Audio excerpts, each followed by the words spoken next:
کیوں؟ کیونکہ آپ آنسریبل کس کو ہیں؟ اپنے رب کو ہے، اور رب تعالیٰ کی ذات کہتی ہے کہ جو تم دل میں سوچتے ہو میں اس کا بھی حساب دوں گا۔ تو یہ منہ سے بولنا لفظوں کی یعنی آپ کو اہمیت، یعنی یہ اصل میں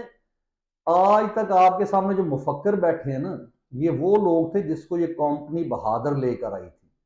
اور ابھی نہیں، ابھی تو خیر ان کے ساتھ وہ ریزسٹنس ہو رہی نا، اس لیے ان کو بہت زیادہ پیسہ دیا جا رہا ہے۔ اس سے پہلے بھی یہ ہمیشہ سے ایسے لوگوں کو سامنے لاتے تھے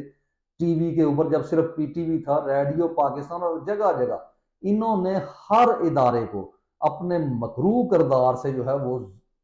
ختم کیا، تباہ و برباد کیا۔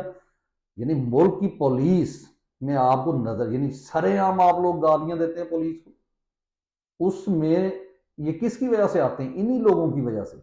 یہی لوگ ہیں جو ان کی سلیکشن کرتے ہیں، وہاں رشوت چلتی ہے، پھر ان کو پوری جو ہے فیسلٹیز نہیں دی جاتی، اور یہ بیانیاں بناتے تھے جناب کہ ہم جو ہے وہ بہت زیادہ آرگنائزڈ، بہت زیادہ آنےسٹ، جبکہ یہ ڈس آنےسٹ قسم کے لوگ ہیں، اور اسی وجہ سے یہ ادارے بےچارے ڈرتے تھے ان سے، اور آج بھی ڈرتے ہیں۔ تو بات یہ ہو رہی کہ آج کل ان کا بیانیہ چل رہا ہے جناب، وہ عمران خان کے بیٹوں کو لے کر، وہ کامران شاہ صاحب نے سوال، اور آگے مہر بخاری جیسی، اور یہ جو ضمیر فروش ارشاد بھٹی، جتنے بھی یہ لفافہ صافی بیٹھے ہیں، وہاں ایک بات بڑے واش